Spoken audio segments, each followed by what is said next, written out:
उत्तर Korea के शासक Kim Jong Un अचानक 20 दिन बाद दुनिया के सामने आए और वो भी एक खाद फैक्ट्री के उद्घाटन समारोह में। इसके बाद एक सवाल है जिसका जवाब पूरी दुनिया जानना चाहती है और वो ये कि आखिर इस फैक्ट्री में ऐसा क्या है जो किम अचानक वहां पहुंचे। इस फैक्ट्री की अहमियत क्या है? अगर सच में किम 20 दिनों से बिल्कुल ठीक थे तो फिर 15 अप्रैल को अपने दादा की जयंती और उत्तर कोरिया के स्थापना दिवस समारोह से वो दूर क्यों रहे? क्या ये फैक्ट्री किम के लिए कोरिया के स्थापना दिवस से ज्यादा अहम है? दरअसल 15 अप्रैल का दिन नॉर्थ कोरिया के स्थापना दिवस के तौर पर मनाया जाता है। इसी दिन किम जोंग उन के दादा का जन्मदिन भी होता है। इस खास दिन के मौके पर न सिर्फ उत्तर कोरिया में राष्ट्रीय अवकाश होता है, बल्कि इस दिन के समारोह में जो हिस्सा नहीं लेता उसे इस निंदा के बराबर का गुनहगार माना जाता है।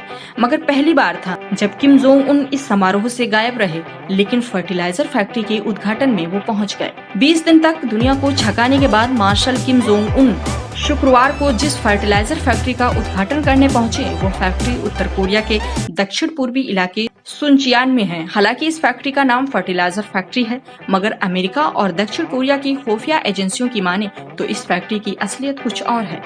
इस फैक्ट्री में दरअसल खाद के नाम पर तबाही का सामान तैयार होता है और इसीलिए किम जोंग उन के लिए ये फैक्ट्री बेहद अहम है। हालांकि उत्तर कोरिया की मीडिया के मुताबिक किम जोंग उन ने जिस फैक्ट्री का उद्घाटन किया वो उर्वरक यानी खाद बनाती है। यहाँ ऐसा कोई तबाही का सामान नहीं तैयार होता, मगर मैगजीन न्यूज वीक की एक रिपोर्ट के मुताबिक इस फैक्ट्री में फर्टिलाइजर नहीं बल्कि यूरेनियम निकालने का कारखाना है। इस फैक्ट्री में फास्फोरिक एसिड से यूरेनियम निकालने का काम होता है। उसी यूरेनियम का इस्तेमाल किम अब परमाणु बम बनाने में करेगा। अमेरिका और दक्षिण कोरिया का ये भी मानना है कि फर्टिलाइजर फैक्ट्री के नाम पर इस कारखाने से यूरेनियम निकालने की कोशिश हो रही है, वो भी फास्फोरिक एसिड से।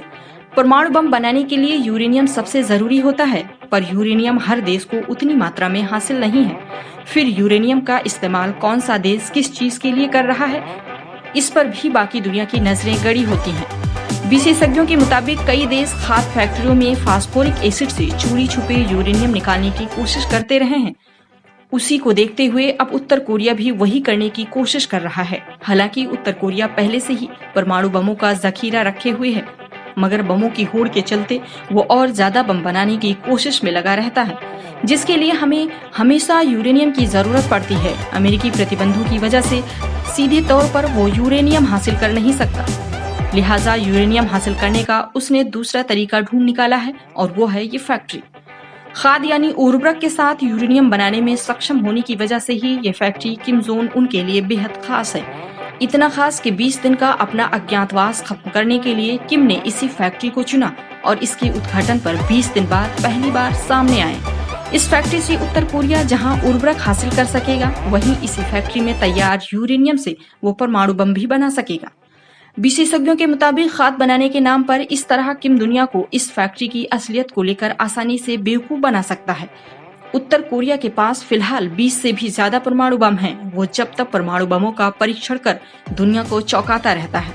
कहते हैं कि किम के पास अभी भी यूरेनियम का इतना जखीरा है कि वो आने वाले वक्त में आसानी से कई और परमाणु बम बना सकता है।